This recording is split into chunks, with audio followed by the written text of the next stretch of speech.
Dante Salvator was not looking for mercy on the night he saw her. His offer was simple: 90 days at his side, one public ring, and complete protection for her family's failing bakery. In return, she would wear his name long enough to end a war before it reached her front door. 90 days, one fake engagement, her father's debts erased. What he wanted was her presence, her silence, and the message it would send to every man in New York who mistook softness for weakness. What he promised was safety. Her rules were simpler. No lies about what this was, no touching that meant more than the deal, and no pretending she belonged to his world just because he could afford to buy the table she sat at.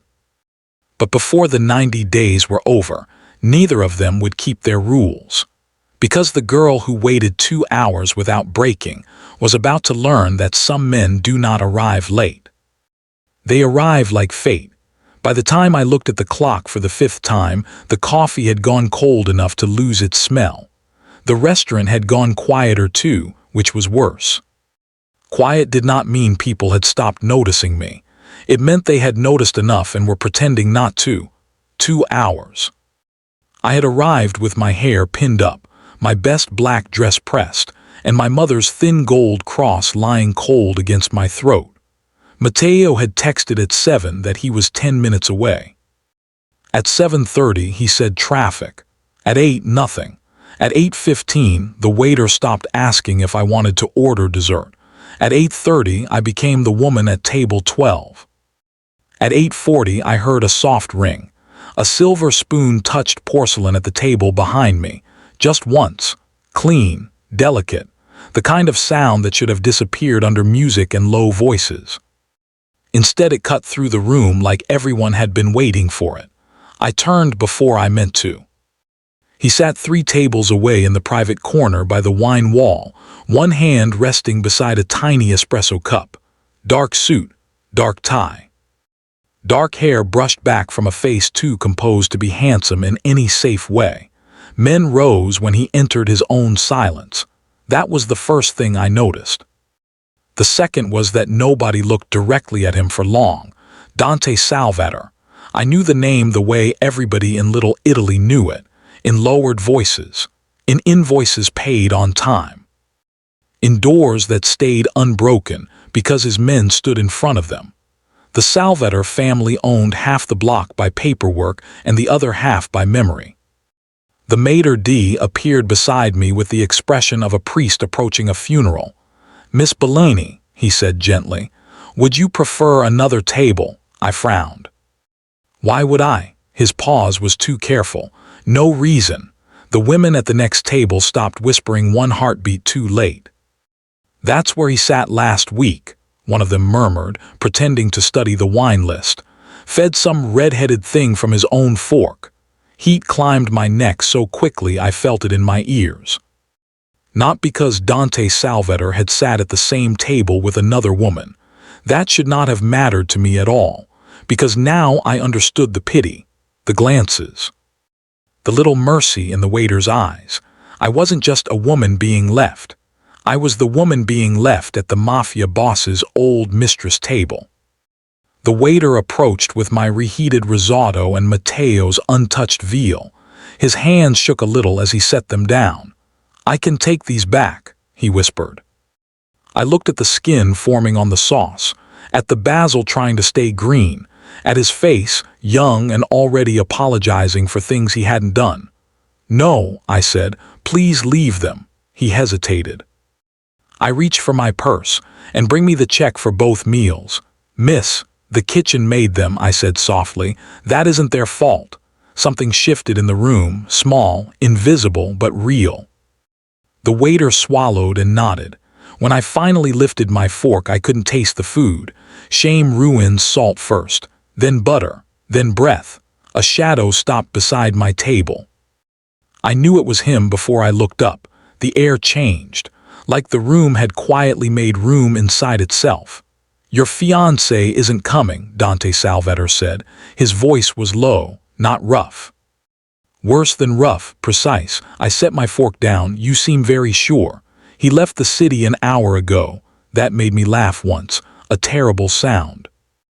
Did you have him followed, or do men like you just know where cowards go? His mouth almost changed.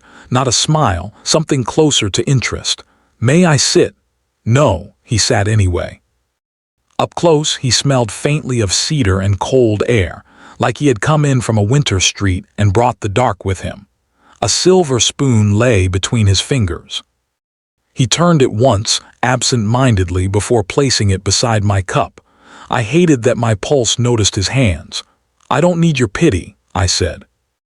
I'm not here to offer pity. Then what? A proposition. I should have stood up. That is what sensible women do when dangerous men sit in empty seats and speak like contracts. Instead I said, I'm listening. His gaze dropped to the check the waiter had just placed beside my plate, then to the bills in my hand. You paid for the man who humiliated you, he said. I paid for dinner. You tipped the waiter. He looked terrified. He works in my restaurant, I blinked. Of course he did. Dante leaned back slightly. Most people make sure someone bleeds when they're embarrassed. I'm not most people. No, his eyes held mine. You're not. There was no flirtation in it, no warmth. Just the unsettling sensation that he had made a note of me somewhere permanent. I hated that too. What proposition? I asked. Your father owes $280,000 to a lender named Marco Belandi. My hand went still on the edge of the table. How do you know that? Because Belandi operates on my streets without permission. My throat tightened.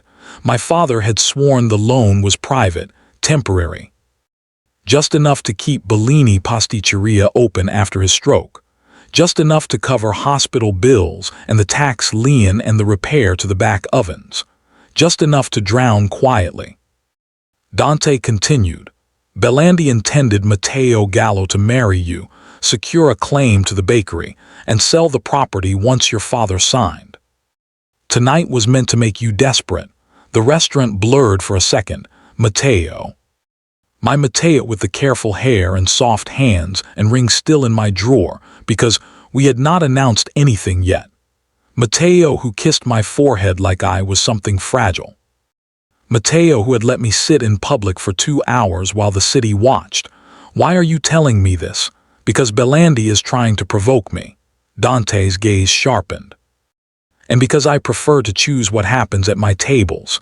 A muscle jumped in my jaw. So this is really about you. Everything after tonight will be honest, brutal. Somehow more offensive than a lie. I should have slapped him, or stood, or told him to go to hell. Instead I heard myself ask, what do you want? 90 days, he said. A public engagement. My protection. Your father's debt erased. The bakery stays in your family. My breath snagged. You want me to pretend to belong to you. I want Belandi to believe he's lost access to you. That's not the same thing. His silence said it was close enough. I shook my head. I don't know you. That will save time. And if I say no, Dante's eyes moved once across the room. Men at the bar looked away so fast it was almost graceful. Then Belandi will come himself next time, he said. He won't leave you waiting. The waiter returned with the receipt book. My fingers shook as I signed. Dante watched the tremor and said nothing. That might have been the cruelest kindness of the night. When I rose, he stood with me. I have a name, I said, because suddenly it mattered. His gaze dropped to my hand still holding the pen to the pressure marks it left on my fingers, then back to my face. I know, he said, but for tonight patience fits better. Cold, observational. Possessive in a way that made my spine lock. He took my coat from the waiter before I could object and held it for me. I should not have turned into it. I should not have let his knuckles brush the back of my neck when he settled the collar, but I did. And when I looked toward the door, I realized there was no version of the night waiting there that still belonged to the girl who had arrived at 7. Where are we going? I asked. Home first, Dante said. Then war. I went with him. Dante's house did not feel like a house. It felt like a decision made in stone. The front doors were black walnut, too heavy for beauty alone. The entry smelled faintly of polish, rain on wool, and something savory from a kitchen somewhere deeper inside. Marble ran under my heels in pale veins. Men stood where statues should have been. Not moving, not speaking. Their stillness was more frightening than pacing would have been. I had lived over a bakery my whole life. Floors there creaked, radiators hissed. Flour found its way under every door. Even grief had sounded domestic in that apartment. Here, grief would have worn a suit. Dante handed his coat to nobody I could see, and it was gone anyway. "You can leave in the morning if you want," he said. I laughed once. "Can I?" His eyes moved to me. Yes. The answer unsettled me more than refusal would have. A woman in a navy dress stepped from an office off the hall, tablet in hand, dark hair, and a knot sharp enough to cut paper. "This is a terrible idea," she said to Dante, not to me. "Which means I assume you've already decided." "Maria," he said. She looked at me fully then, not unkind, not soft either. "Elena Bellini, you know me too. I know everybody whose paperwork could become my problem." She tucked the tablet against her side. "Welcome to the problem," before I could respond. A large man with kind brown eyes and the body of a refrigerator came through the side corridor carrying 2 garment bags and an expression of personal betrayal. "There she is," he said, "the pastry girl." I stared. He pointed at me like I'd committed a felony. "Boss, I just started keto again." Dante did not so much as blink. "Nino, I mean it this time. Last time I cheated with focaccia and Maria said my discipline was spiritually embarrassing." Maria didn't look up from her tablet. "It was medically embarrassing." Nino pressed a hand to his chest. "See, cruelty, constant cruelty." In spite of myself, I almost smiled. Dante noticed, of course he did. "This is Nino Russo," he said. "Head of security," Nino sighed. "An apparently future victim of cannoli-related sabotage." "I don't sabotage people with cannoli," I said before I could stop myself. He narrowed his eyes. "That is exactly what someone dangerous with ricotta would say." Maria exhaled through her nose, which might have been her version of affection. Then a smaller, older woman appeared from the kitchen doorway, wiping her hands on an apron. Her silver hair was braided and coiled at the base of her neck. The whole house seemed to shift around her in the way it shifted around Dante, only warmer. "Enough," she said. "The girl looks pale." "Carmela," Dante said. She ignored him and came straight to me. "You ate?" "Yes." "You are lying with those shoulders."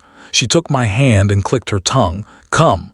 I looked to Dante without meaning to. His face gave away nothing. "Eat," he said, just that. No force in his voice, no threat, but somehow the command settled around me anyway. Carmela led me into a kitchen big enough to feed a wedding. Copper pans hung over the island. The air smelled of tomato, garlic, clean linen, and espresso. It nearly undid me. Familiar things in an unfamiliar place are more dangerous than wholly new ones. They make your body forget to defend itself. She set soup in front of me. Nino hovered in the doorway as if carb proximity alone might ruin his life. "Maria says I can't have bread after 8, he informed me tragically. Maria, leaning against the frame now, said, "I said if you keep pretending olive oil is a beverage, I'm not helping you lie to your cardiologist."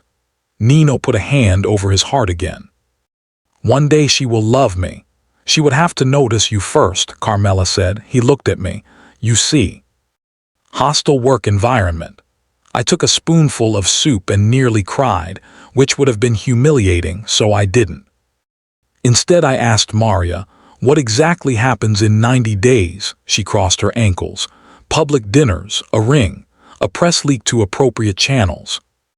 Enough visibility that Belandi can't make a move without declaring open conflict.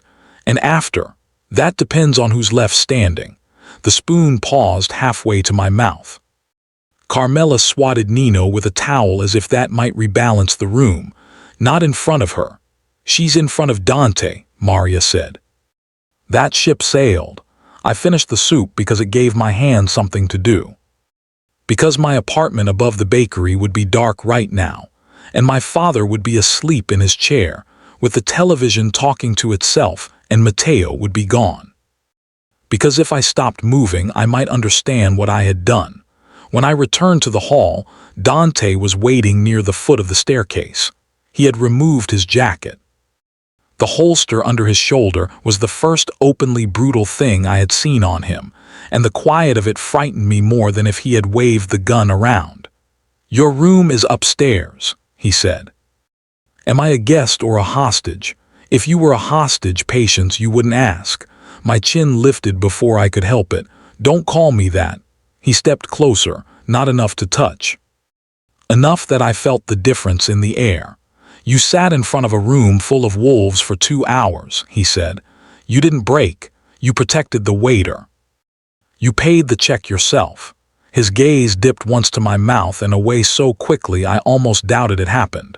"You don't get to decide what detail stays with me." Heat moved through me. Wrong heat. Confusing heat. "Your rules," I said, because I needed distance and rules sounded like distance. Dante nodded once. "You do not leave this house alone. You do not answer unknown numbers. You do not speak to Matteo Gallo, Marco Belandi, or anyone they send. If I say move, you move. That's not a fiancé, that's prison. It's breathing." I should have told him no. Instead I asked, "And your rules?" Something unreadable crossed his face. "I arrive when I say I will." The sentence landed oddly, as if it had another meaning I wasn't being offered. He turned toward the stairs, then paused. "Sleep," he said. "Tomorrow the city learns your life changed." He walked away before I could argue. That was his power, I realized. Not the guards. Not the house. Not even the gun. The way he left silence behind him and expected it to obey. It did. By noon the next day, my face had already become a rumor. Maria handled that with the icy efficiency of a woman who could probably file taxes during a shootout. 2 discreet photos reached the right gossip account. Dante Salvator leaving Mass with a dark-haired woman in a cream coat. Another came an hour later, my hand on his sleeve outside Bellini Pasticceria, his body angled just enough to block half the sidewalk from me. Protection as choreography. The bakery looked smaller with his men outside it. The striped awning was a little faded. The front glass still held a scratch from when I was 14, and dropped a tray too hard against it during the Christmas rush. My father stood behind the register with one hand braced on the counter, color bad under his olive skin. "Papa," I went at him too fast. Dante's hand closed around my elbow before I reached the door, steadying me, then released immediately as if even that much contact had been a decision he disliked. Inside, the smell of sugar, yeast, oranges, and coffee rushed over me so hard my eyes stung. My father looked from me to Dante and went very still. "What have you done?" he asked quietly. "I fixed Matteo," Dante said. Papa's jaw tightened. "You don't fix men like Matteo, you bury them." Nino behind us muttered, "Encouraging start." Maria shot him a look. I moved behind the counter and kissed my father's cheek. He offered a deal. "That is how wolves say trap," Papa said. Dante answered before I could. "Belandi loaned you money through shell accounts and planned to take your property. Your daughter is not marrying his broker." My father's face changed, not to surprise, to shame. That hurt more than the revelation itself. "You knew," I whispered. He looked at the flour on the counter instead of me. "I thought I could manage it. With a man who lends money to sick old bakers." He flinched at old, and I hated myself instantly. Dante said nothing. The restraint of it scraped at me. Somehow I would have preferred him cruel. Carmela had sent over a box of groceries with us, but I ignored all of them and tied on my apron from the hook by the back ovens. The fabric smelled faintly like vanilla and home. "What are you doing?" Maria asked. "Working. While your life collapses." "Yes." That answer earned me a glance from Dante I could not read. I moved automatically. Eggs, sugar, blood orange zest, espresso powder. Butter softened just enough to submit. My hand steadied as I whisked. The world made better sense measured in grams. Nino drifted toward the cooling rack like a man stalking religion. If that is what I think it is, I need everyone here to know I was once good. It's Moose, I said. He closed his eyes briefly. Lord, test someone else. I made 12 individual desserts in thin glass cups, bitter chocolate at the bottom, blood orange cream in the middle. A hard caramel shell over the top that would shatter under the back of a spoon. Maria watched the final sugar thread harden. What is it called? I don't know, Nino peered closer. Looks expensive. It looks angry, my father said. I almost smiled. That too.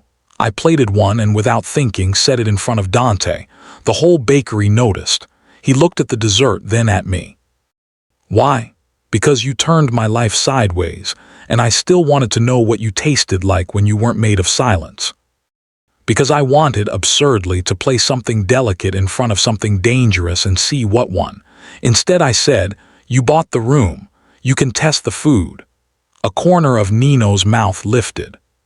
She insults him like a woman with no survival instinct. Dante picked up the spoon. The silver chimed once against the glass cup.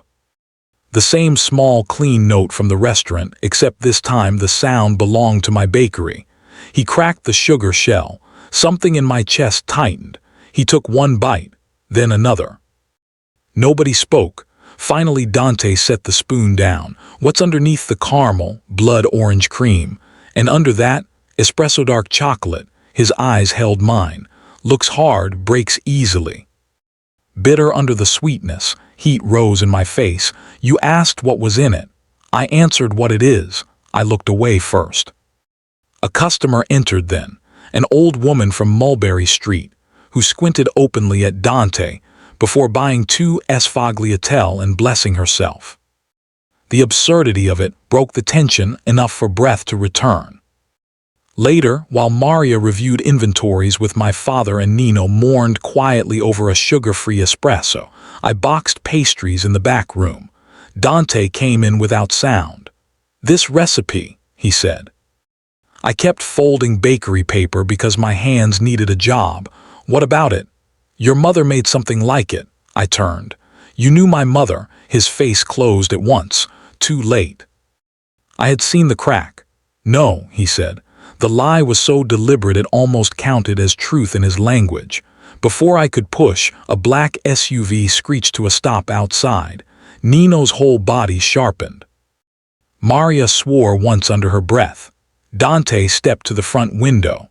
Across the street, a florist's delivery van sat at the curb. On its windshield was taped a single white envelope. My name in Matteo's handwriting. Nobody touched it for a long second. Then Dante said very softly, someone's already moving. Dante he had known Elena Bellini before she ever looked up from table 12. Not her face, not her voice, her hands. The blood orange zest on her fingers had pulled him backward 20 years, to the kitchen at St. Michael S., to a woman named Caterina Bellini, who smuggled sweetness into starving boys, and once told Dante that a man who breaks what feeds him becomes less than hungry. Elena had thanked the waiter the same way her mother had thanked dishwashers and delivery boys and frightened children. He had not wanted to remember that. Now he could not stop. The envelope held no letter, only a reservation card from the restaurant, table 12, tomorrow, 8 p.m. On the back, in Matteo's neat hand, 3 words were written like an apology afraid of itself. I can explain. No, Dante said after reading it. I didn't say yes. You thought it. Maria took the card from him. He's fishing. Nino folded his arms. Or suicidal. My father sat heavily on the bakery stool as though the room had tilted. This is my fault. No, I said too fast. It's Matteo S. But blame does not travel in straight lines inside families. It loops. That night Dante moved me back to his house with even less ceremony than before. Guards doubled. Maria set up in the study downstairs. Carmela made ossobuco because apparently crises improved if fed properly. I wandered the upstairs hallway, unable to settle into a room that felt loned. Music found me first, not recorded, live. A violin, thin and aching, somewhere below. I followed it to the back stairwell and stopped halfway down. On the small landing by the garden doors, a girl of maybe 14 stood in socks, chin tucked over a cheap violin, sawing through a piece with more feeling than polish. Dante stood in the shadows beside the wall, not moving, watching. I should have backed away. Instead, the board under my foot gave one tiny creak. The music stopped. The girl looked up. "Sorry, Dante," he shook his head. "Finish, Leah," she did, though more softly. When she finished, she tucked the violin to her side and grinned at me. "You're the fake fiancé." "Leah," Dante said. "What?" "That's the newspaper version." She trotted up the stairs past him and whispered to me, loudly enough for everyone to hear. "He only stands like that when he's worried." Then she disappeared into the hall. I stared after her. "Who is she?" "Daughter of one of my captains," Dante said. "Her father is dead." There was more in the sentence than he gave me, and none of it invited questions. Still, I asked one. "Why do you look like someone punched you every time she plays?" A beat passed, then another. Finally he said, "Because she plays badly." I would have laughed if the answer had not been lying so obviously on top of something wounded. The garden doors were cracked open. Cool night air drifted in, carrying wet earth and clipped rosemary. I stepped onto the landing beside him. Not close, close enough to feel the heat of him anyway. "You don't have to stand guard over every sound in this house," I said. "Yes," he said, "I do." I turned toward him. "Did Matteo send that card to scare me or lure me, to see if you disobey? Would you kill him if I did?" His face remained still.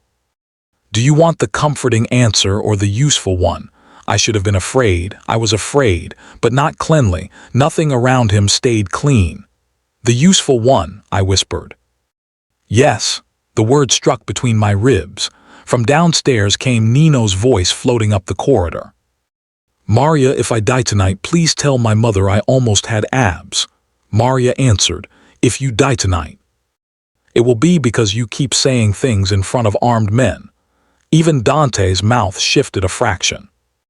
I saw it. He saw me seeing it. The moment changed temperature. Too aware suddenly of the nightgown under my robe, I gripped the banister. His gaze dropped to my hand. "You're shaking. I'm in a house where people discuss murder between courses, and yet you came toward the music. That shut me up." He stepped closer then, not touching, never careless, and reached past me. For one impossible second I thought he might put a hand on my waist. Instead he closed the garden door because the draft had lifted goosebumps along my arms. His knuckles brushed the inside of my wrist on the way back. Not even a full touch. My whole body noticed.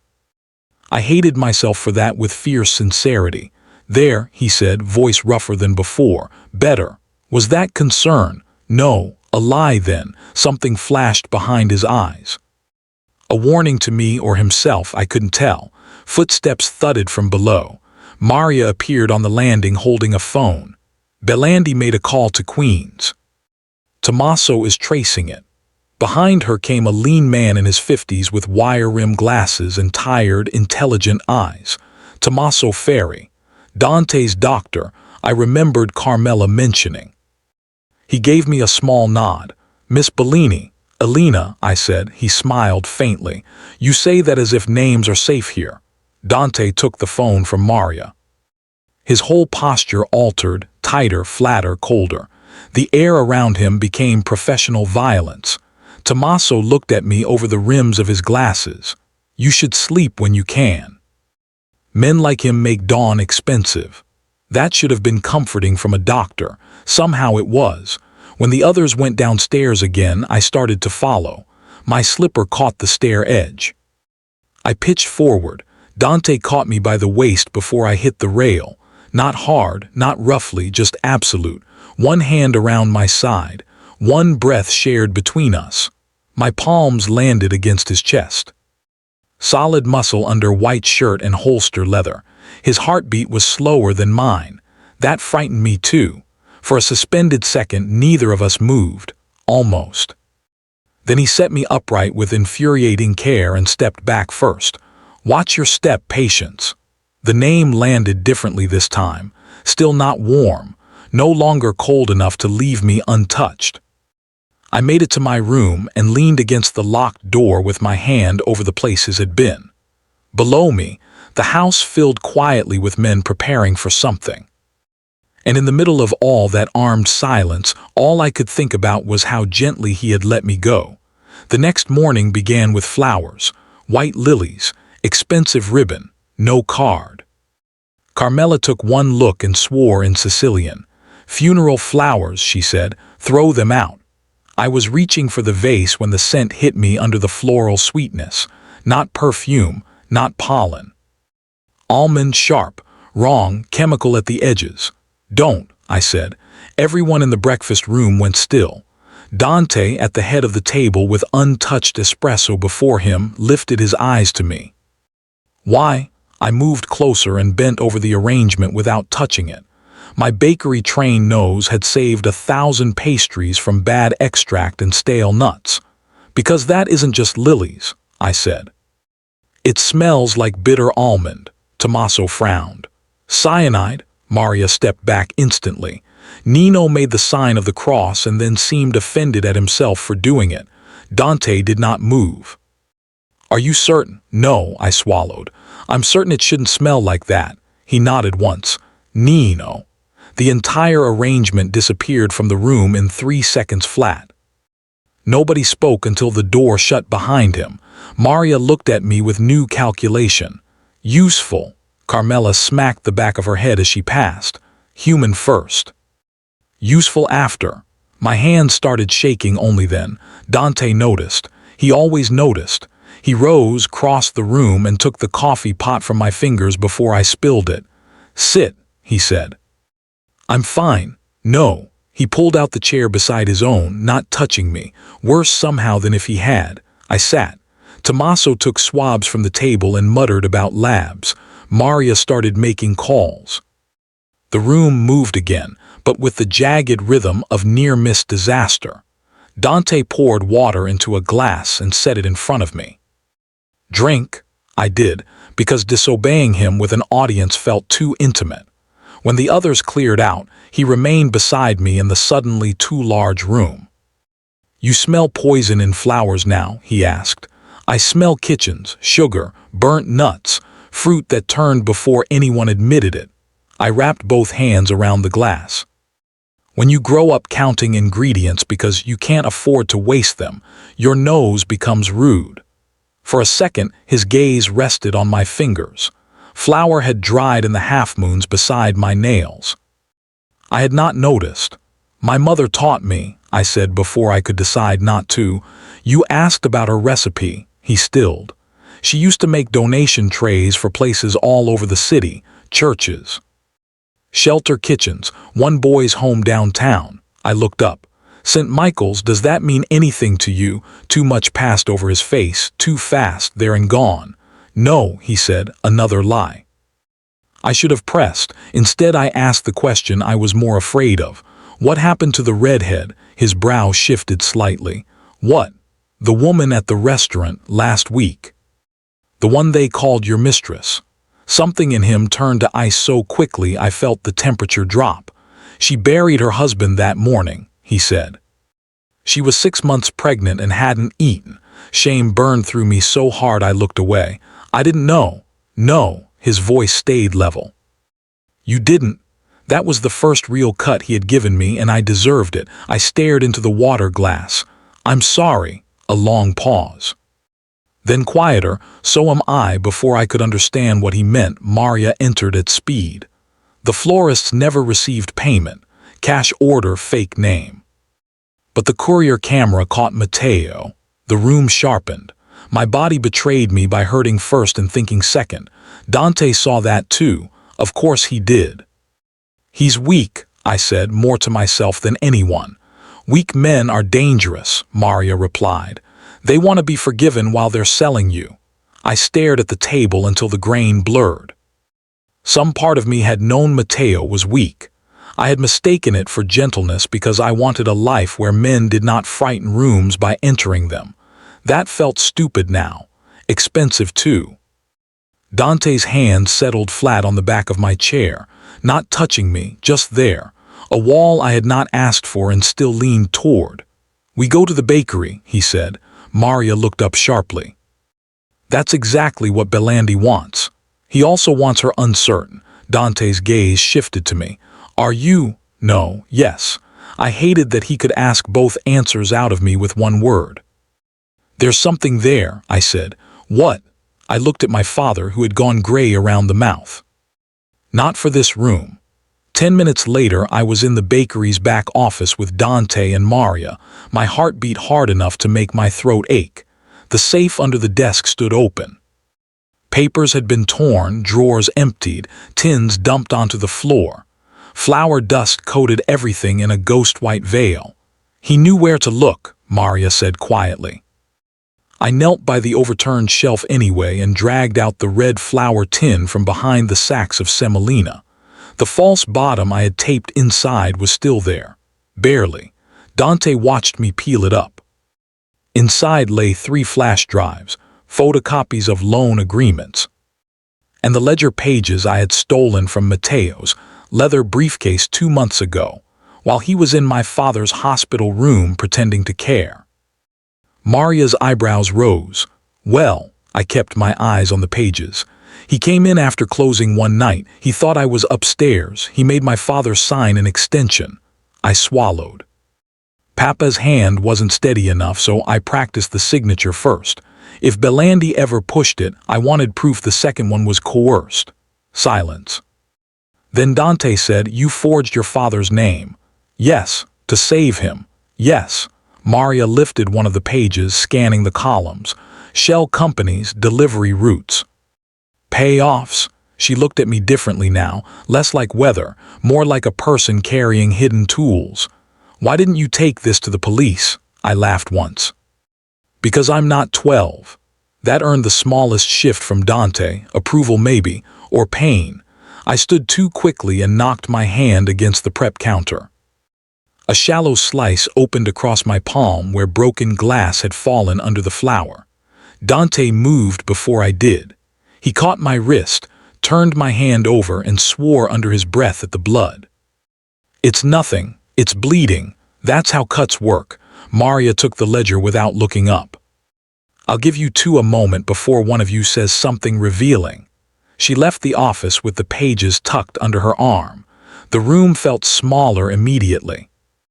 Dante guided me to the sink and ran cool water over my palm. The flour washed away in pale streams. His fingers were steady. Mine were not. "You do this often?" he asked. "What? Bleed and pretend it's administrative?" I almost smiled. Almost. "Since I was 16, I said. "When my mother died, my father forgot how to sit down without apologizing. Somebody had to keep the ovens running." He dried my hand with a clean towel and reached for the first aid tin under the sink, as if he knew exactly where Carmela stored one in every room. "My secret," I said softly, because apparently pain had loosened my mouth. "That's what you wanted, isn't it? I've been running the books for 3 years. I know which invoices are fake. I know which suppliers give us 2 days extra when Papa can't pay. I know how scared he is when the mail comes." My throat tightened. "And I know I am so tired of being useful." Dante looked up then. Not at the wound, at me. Something in his face changed, not softer, more dangerous than softness because it cost him. "You shouldn't have had to be," he said. The sentence landed in the exact place where grief still lived like a tenant who never left. He wrapped the bandage around my palm with an attentiveness so careful it almost broke me. This was his 3rd restraint, I thought stupidly. Not a kiss. Not even close. Just a man with blood on his knuckles touching me like I might bruise. I said the wrong thing because that was apparently all I knew how to do around him. "Do you touch all your business arrangements like this?" His hand stopped once around mine. No, the room went still, almost. A car door slammed outside, then another, voices, Nino, loud even when urgent. Dante released my hand and stepped away first, like he always did when the world got too close to naming something. By the time we reached the front, Nino had a phone in one hand and the expression of a man personally offended by betrayal. "The florist who delivered the lilies," he said. Dead in his van in Queens. Maria came in behind him, and the camera outside the bakery was looped for 12 minutes. Dante's gaze moved once across the room, to Nino, to Maria, to the back office, to me. Someone close knew where she'd go, he said. Nobody answered. Nobody had to, because for the first time the threat was not standing outside our walls. It was already in them. The engagement ring arrived in a velvet box lined with black silk. I stared at it as if the diamond might explain itself. "It's obscene," I said. Maria, adjusting the collar of my cream coat before the charity gala Dante had decided we were still attending, nodded. "That's the point." Nino stood in the doorway in a dark suit, one hand over his stomach. "I haven't eaten bread in 36 hours. If I die at this gala, tell everyone I was murdered by discipline." "You're alive enough to complain," Maria said. "That woman refuses to love me in any tax category." I looked at him despite myself. "Do you ever stop talking?" "Only under anesthesia, and even then I try." The laugh came out of me before I could stop it.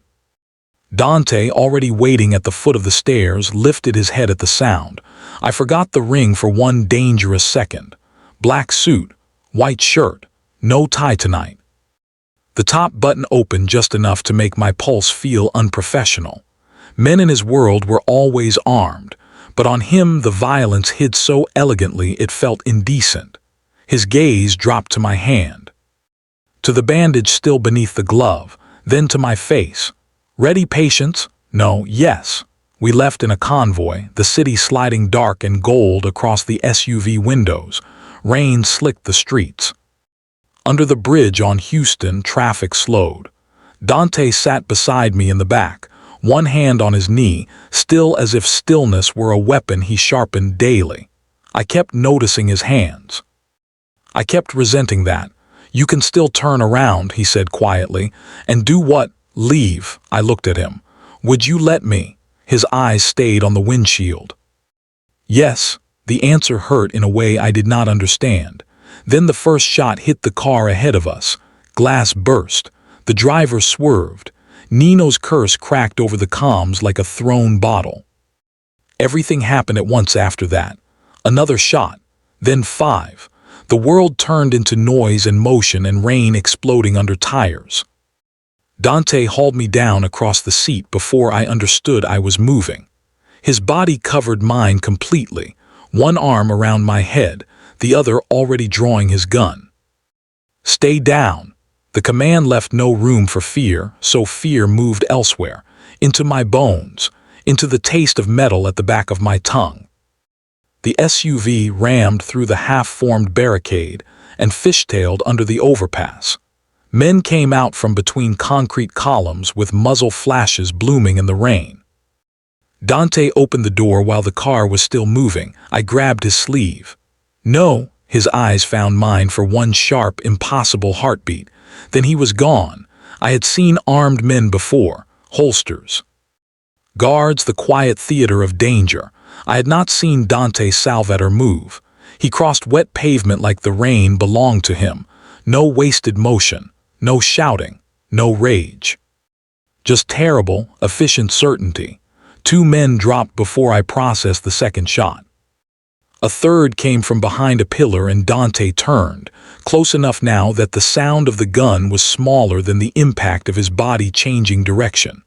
This was his darkness, not loud, not wild. Precise enough to make God nervous.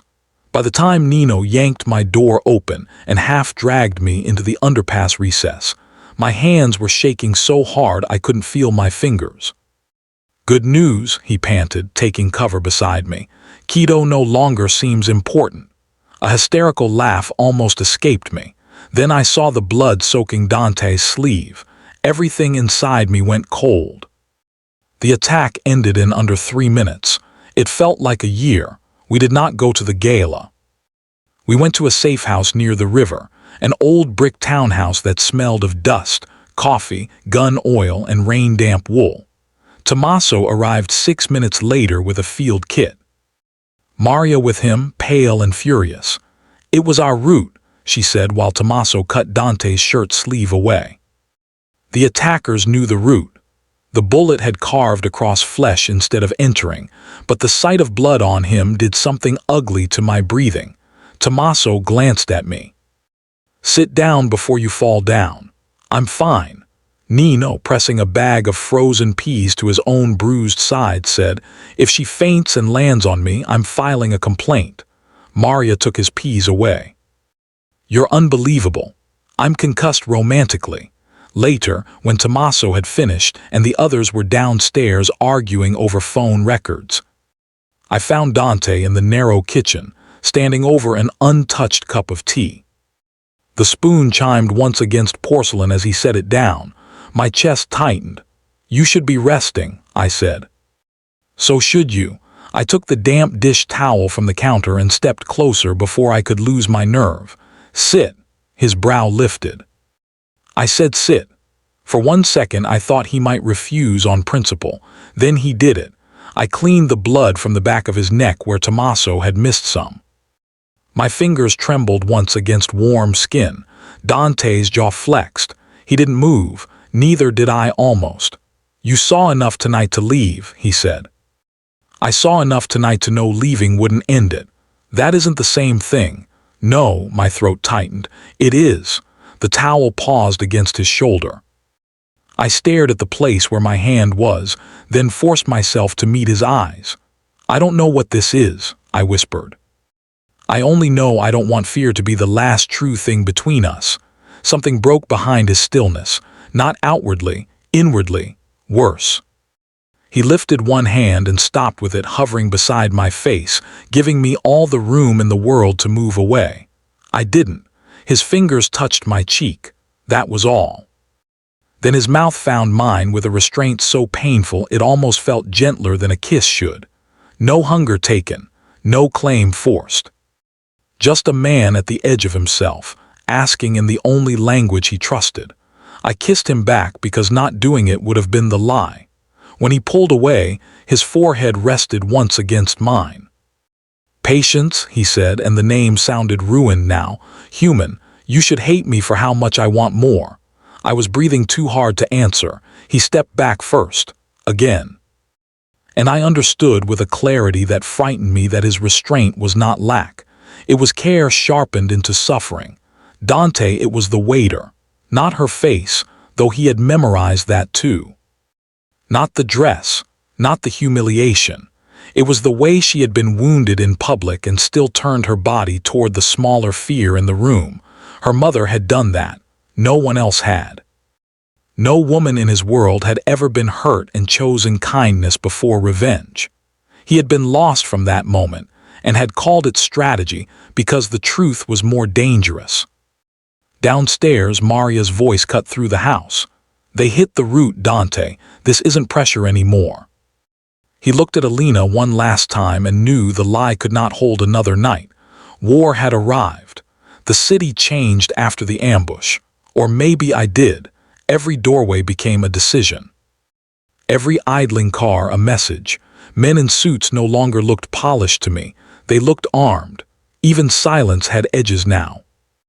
Especially in Dante's house, where the phones rang low and constant, and no one pretended this was temporary anymore. Nino got stitched and turned insufferable about it. I was magnificent, he informed me from the breakfast room sofa 2 days later, his left arm in a sling and a painkiller making him philosophical. Very cinematic. If Maria had kissed me while I bled, we'd already have beautiful children. Maria didn't look up from the papers she was sorting. "If I kiss you while you're bleeding, it'll be to check if you're conscious." He sighed dreamily. There it is again, tenderness. Even wounded, he made the room breathe. I was carrying coffee to Tommaso when the front windows shattered. The first explosion was sound more than force. The second threw glass across the marble and sent Carmela down hard behind the foyer table. Men shouted. Guns came out. My coffee cup hit the floor and broke like a startled thing. Dante was already moving. Down, I dropped. Tommaso dragged Maria behind the wall. Nino swore, grabbed a fallen sidearm with his good hand, and still somehow found time to yell, "This is why nobody gets abs in this family." A black SUV had mounted the curb outside. More smoke than fire, meant for panic, cover, disruption. But disruption was enough. One of the guards in the front hall went down with blood at his collar. Another took a round through the shoulder. Carmela was trying to stand. I crawled to her. "No, stay low." She gripped my wrist hard. "Your mother had this exact stubborn face." The words barely registered before Dante and two men forced the attackers back through the haze. Then Nino made a sound I will never forget. Short, shocked, angry at himself for being human. He had taken a bullet high in the side while covering Maria with his body. Everything narrowed after that. Tommaso on the floor with blood on both hands. Maria pressing gauze hard enough to tremble. Nino trying to flirt through gritted teeth. "If I die," he breathed, face pale as paper, "delete my search history." "You don't know how computers work," Maria snapped, eyes wet and furious. "Love finds a way." I turned away because I could not bear the tenderness inside the ridiculousness of him. That was the worst part of this world. It made room for affection and horror in the same breath. When the attack was over, Dante sent everyone to a secure clinic downtown. Everyone except me. He stood in the private parking garage beside a black sedan, one hand braced on the roof, coat spattered with someone else's blood. "I'm sending you to Boston tonight," he said. I stared at him. "What? A car to Penn Station, tickets under another name. Maria will take you as far as New Haven." "No, this isn't a debate." "Then don't phrase it like a sentence." Something flashed in his eyes, exhaustion, anger, fear. It vanished too fast to hold. "Nino almost died in my house," I said. "How is running supposed to make that clean?" "It is." His voice went flat. "It makes you alive." "I don't want alive if it means." "If it means what?" I stopped. That was the first honest answer I had almost given him. Not that I didn't want safety. That I didn't want distance from him. My father arrived at the garage 20 minutes later, brought in by Maria and looking 10 years older than yesterday. He took one look at me, one look at Dante, and made his choice in the old way fathers do when terror forces simplicity. "Go," he said. "Papa, go, Elena." His voice broke. "I already lost your mother to men like this. I will not lose you because you mistook danger for devotion." The words hit exactly where they meant to. I wanted to argue. Instead, I hugged him too hard and felt how thin he had become under his coat. When I let go, he touched my cheek the way he used to when I burned sugar as a child. At Penn Station, the air smelled like wet concrete, old coffee, and people leaving things behind. Maria stood beside me near the trackboard, her coat buttoned to the throat. "You can still decide not to board," she said. I looked at her. "Is that advice or a test?" "Yes." A sad laugh escaped me. In my pocket lay the train ticket. In my other hand, the spare key to the bakery my father had pressed on me, as if I might still belong upstairs above the ovens if I chose correctly. The platform announcement crackled overhead. This was the exit point. Real. No one dragging me back. No locked door, no hand on my arm. I saw exactly what staying would cost. My father's trust, maybe for a while. The clean shape of the life I had imagined. The right to say none of the blood touched me. The train arrived breathing steel. I thought of Nino bleeding and joking, because that was the only way he knew to make fear smaller. I thought of Carmela calling my mother stubborn. I thought of Dante in the garage, making himself colder because warmth would have made leaving harder. I thought of the waiter, of table 12. of the man who had looked at my humiliation and noticed not the humiliation but what I protected inside it. When the doors opened, I stepped back. Maria's gaze sharpened. "Alina, I know, you understand what staying means." Yes, that was the cost, not ignorance, choice. I tore the ticket in half. Then I walked back into the dark with my eyes open. Dante did not thank me for coming back. That would have made the choice sentimental. He was too honest for that.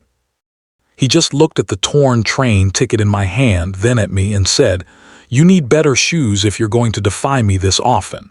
I laughed once. It sounded almost normal. That scared me. Nino survived surgery and woke furious about hospital broth. Maria sat with him anyway, pretending she had merely been passing through for 6 consecutive hours. Tommaso moved between clinic rooms with the exhausted gentleness of a man whose life had become triage years ago and never really recovered. 2 nights later, he asked me if I wanted to bring a tray of pastries to Nino because the nurses were afraid he'd start flirting with the IV stand if left unsupervised. I went. That was my mistake. The clinic kitchen was in the back, a narrow room with metal shelving, industrial mixers, and a pantry that locked from the outside. I was boxing almond cookies when I smelled the tea. Not bitter almond this time, clove, too much of it. Tommaso entered carrying 2 cups. "You've looked pale all day." I stared at the steam. "I don't drink clove." His face changed before my body moved. That was the worst part. The sorrow reached me before the threat. "I'm sorry," he said. The door behind me shut. My breath stopped. Tommaso set the cups down carefully, like he was afraid of spilling whatever humanity he still had left. "Belandi has my son." I said nothing because language had gone somewhere useless. "He took Luca 3 months ago, gambling debts. I thought I could fix it quietly." His mouth twisted.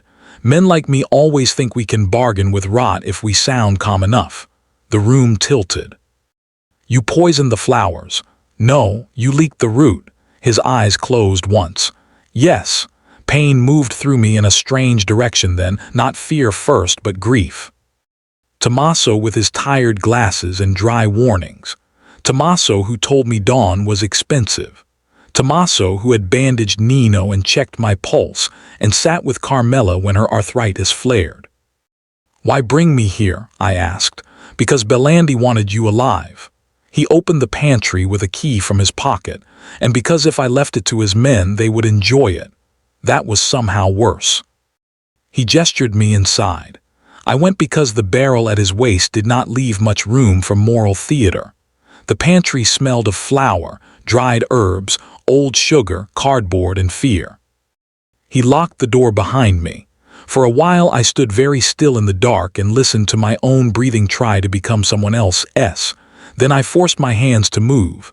Shelves, metal, sugar sacks, plastic wrap, a crate of tinned peaches. My bound wrists had been done with zip ties, neat and cruel. I tested them against the corner of a shelf and only skinned myself. Think. I had spent half my life in rooms where heat and timing mattered more than panic. There was a box of granulated sugar on the lower shelf, another of sea salt, and blessedly, a small kitchen torch in the drawer under the prep surface, left from brulee service. I could not reach it with tied hands. I could reach the sugar. I tipped the box with my foot and spilled it across the floor, then kicked until the grains spread under the gap beneath the door. White and silent. Minutes later footsteps came. The door opened a fraction. One of Belandi's men swore at the sugar under his shoe and stepped wrong. I threw my shoulder into the panel with everything I had. He stumbled forward. The torch fell from his hand when he grabbed for the wall. I hit him again, got the torch, twisted half-blind, and drove the hot metal against the zip tie until plastic burned through and the smell made my stomach turn. He lunged. I flung a handful of sugar in his eyes on reflex. He screamed. I ran, not far. The back corridor led to an old service elevator and a locked loading dock. Belandi's men were already in the hall. I ducked into the storage kitchen and grabbed the first thing that fit my hand. A silver dessert spoon. Ridiculous. Useless. Unless sound mattered. I slammed it hard against the copper stockpot hanging by the stove. Once, twice, 3 times. A clean, bright ringing exploded through the service corridor. Every muscle in my body remembered another chime. Another room. Another beginning. The door at the far end opened. Dante. For a second I thought I had imagined him out of fear.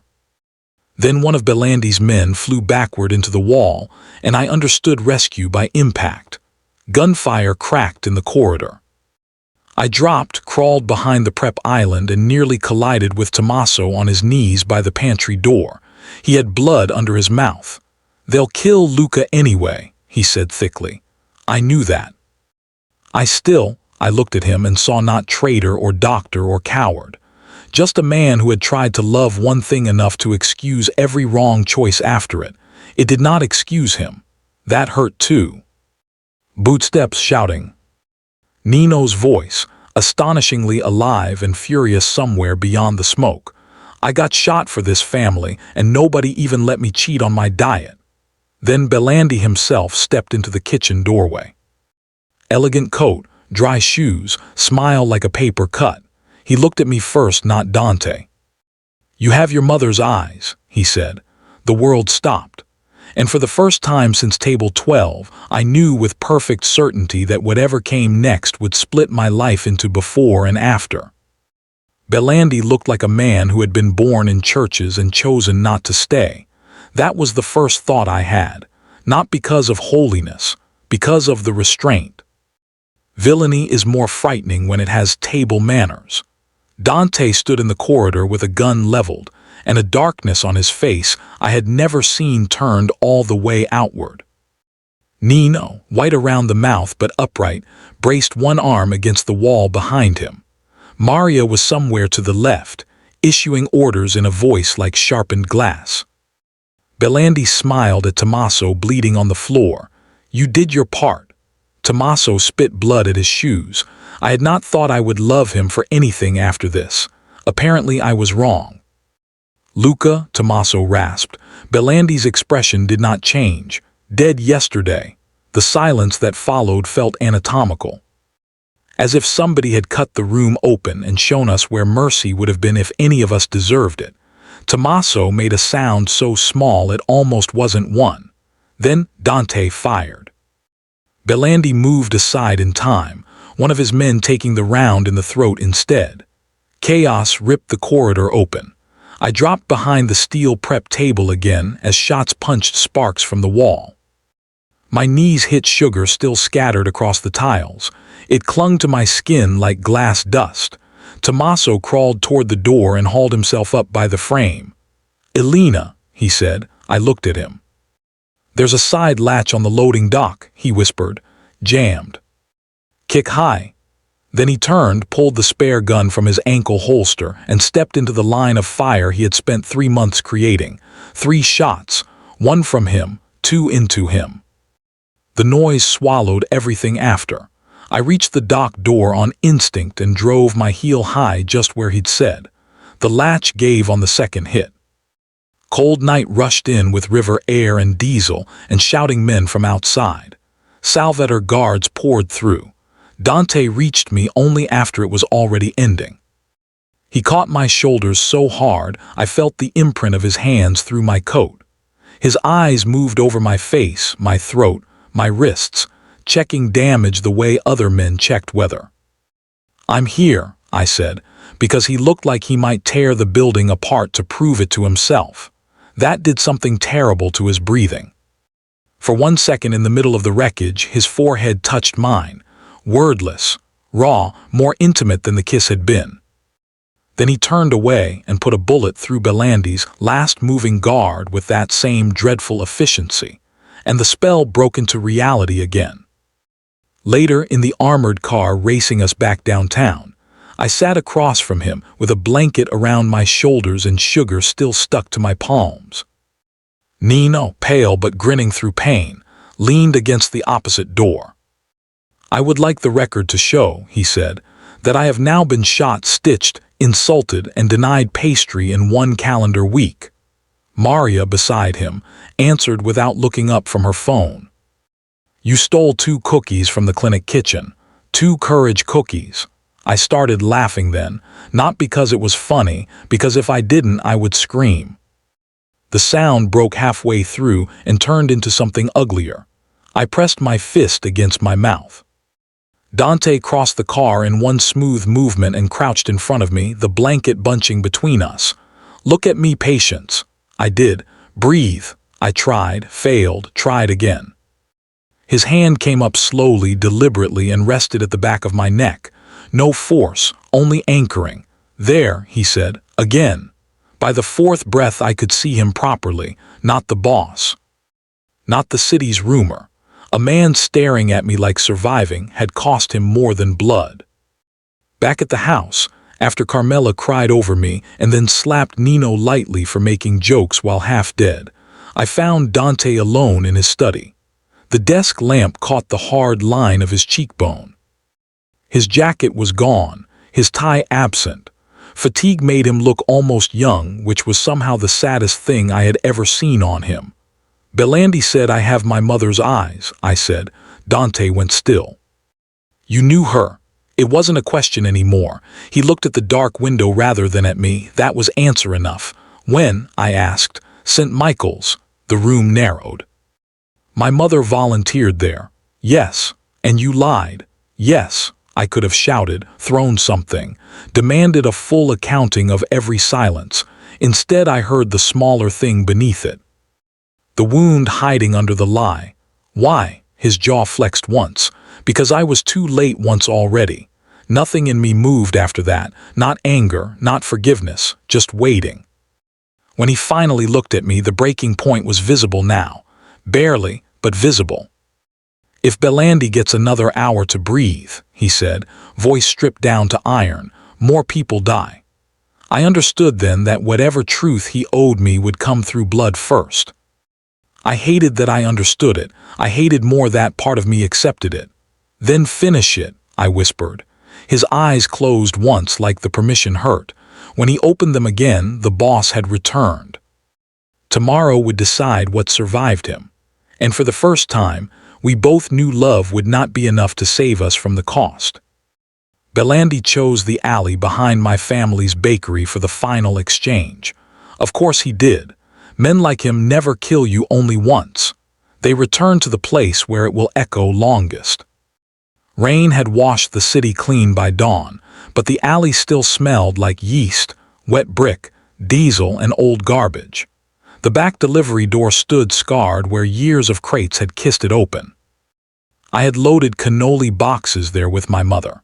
I had hidden from summer heat there with Matteo once, back when betrayal still wore a gentler face.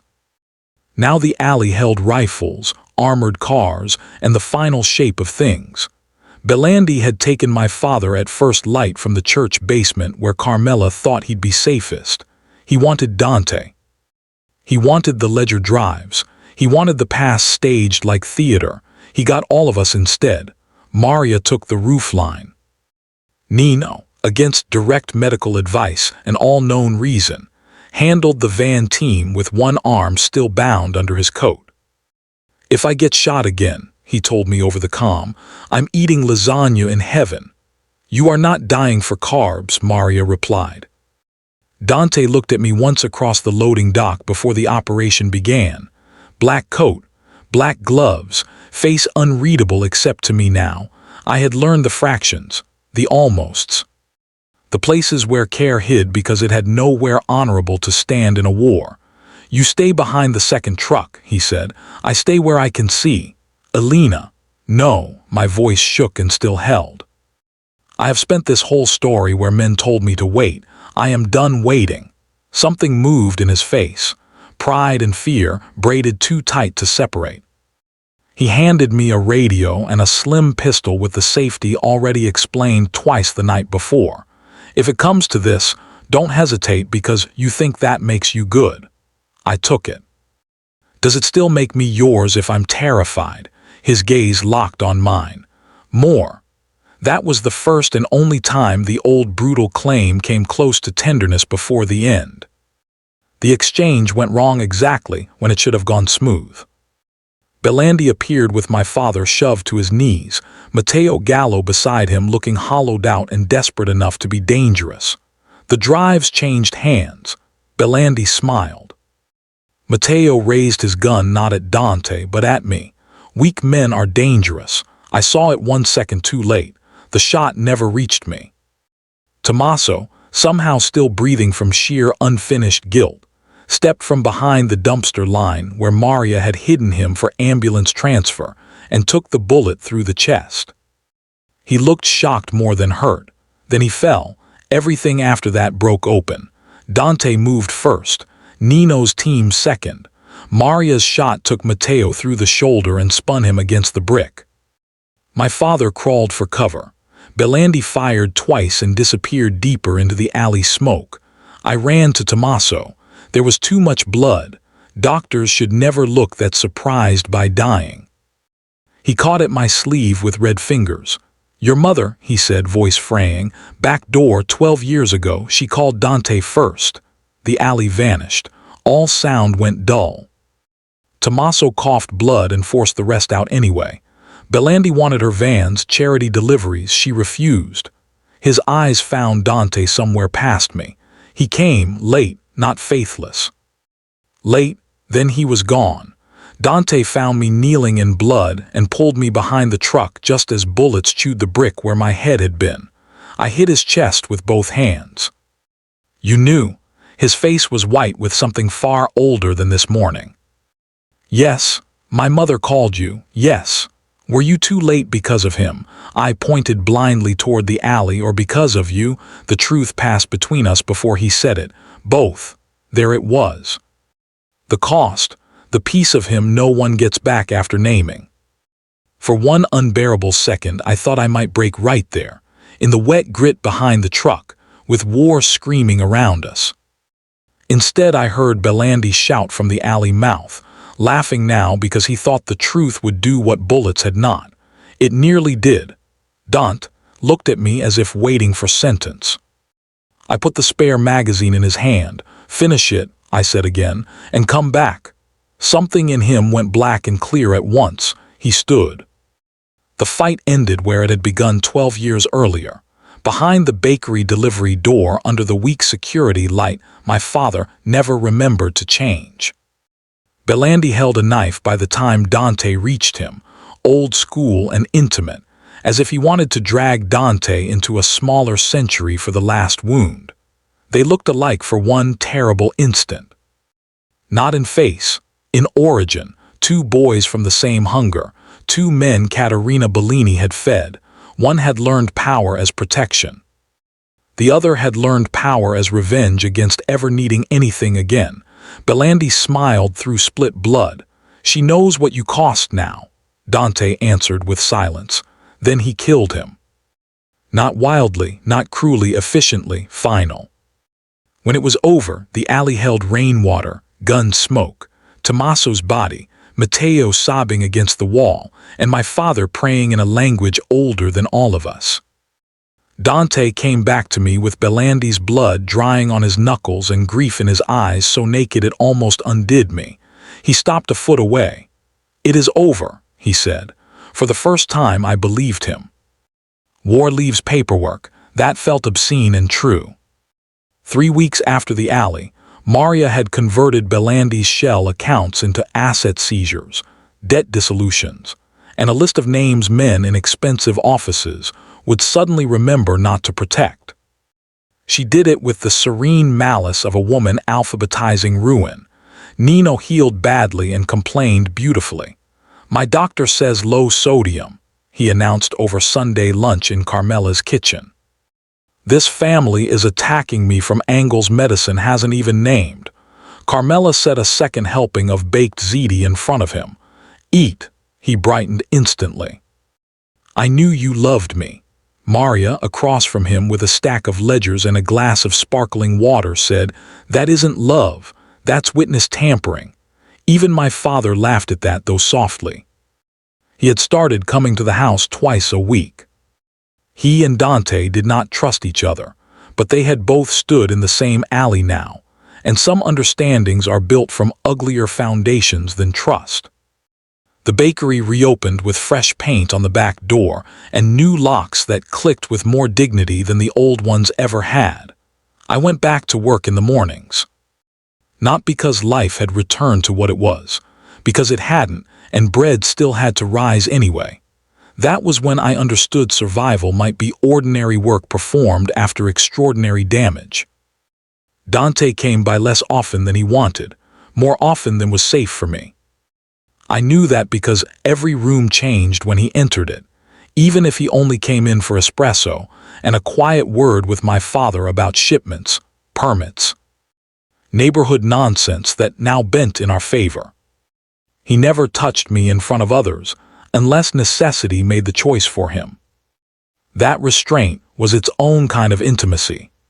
One rainy Sunday after closing, I found him alone in the dining room of the restaurant. Table 12, the same window, different weather, the city blurred gold on the glass. A silver spoon rested beside his cup. I stood there too long in the doorway because some circles ask to be respected when they close. He looked up. "You're staring. You're at my least favorite table." "Not anymore." My breath caught on that. Ridiculous how often he could still do that with almost nothing. I crossed the room and sat opposite him.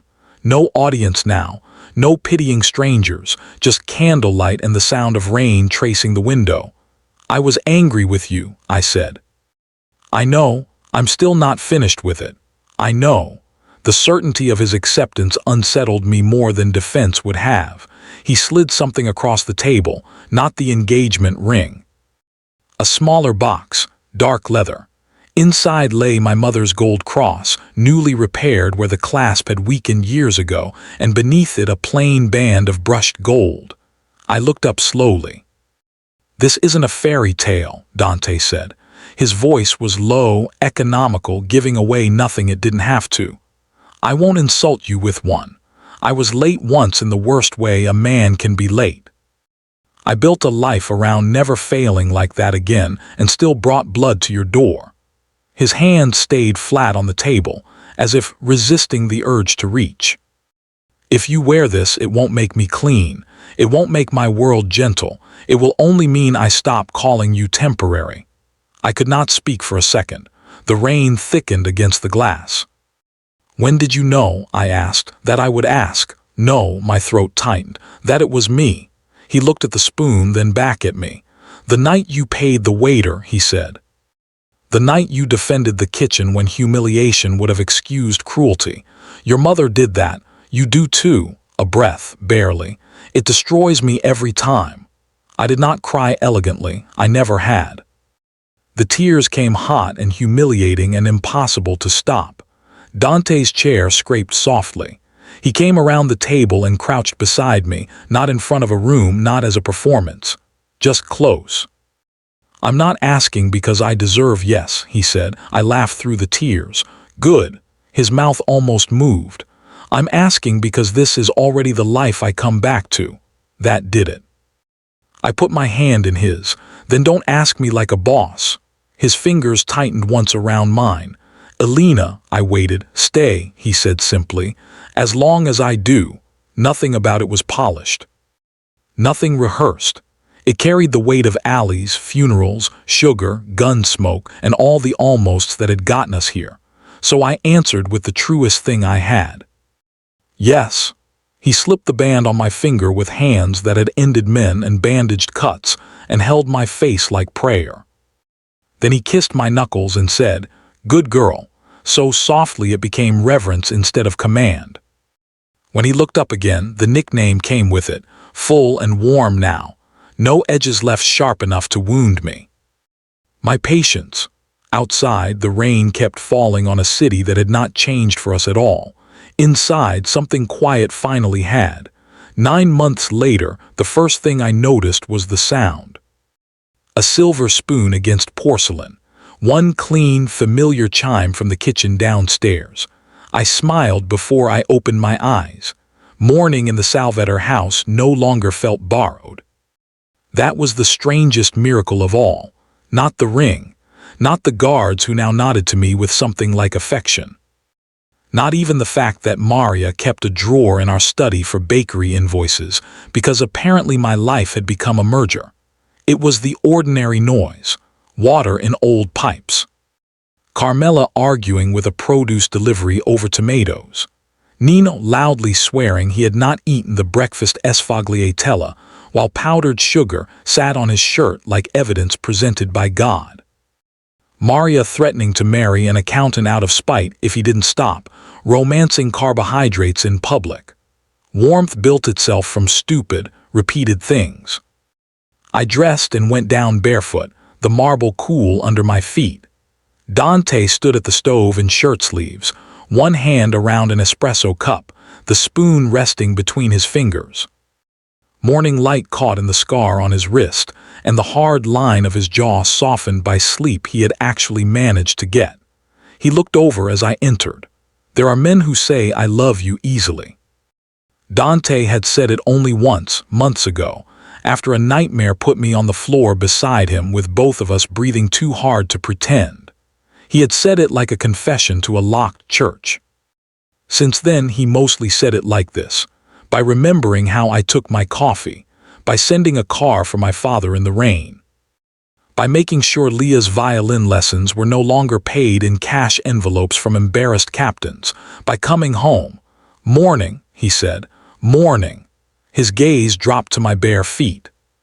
You'll freeze, then warm me up. His brow lifted. Marriage had not made me bold, it had only made me less interested in lying badly.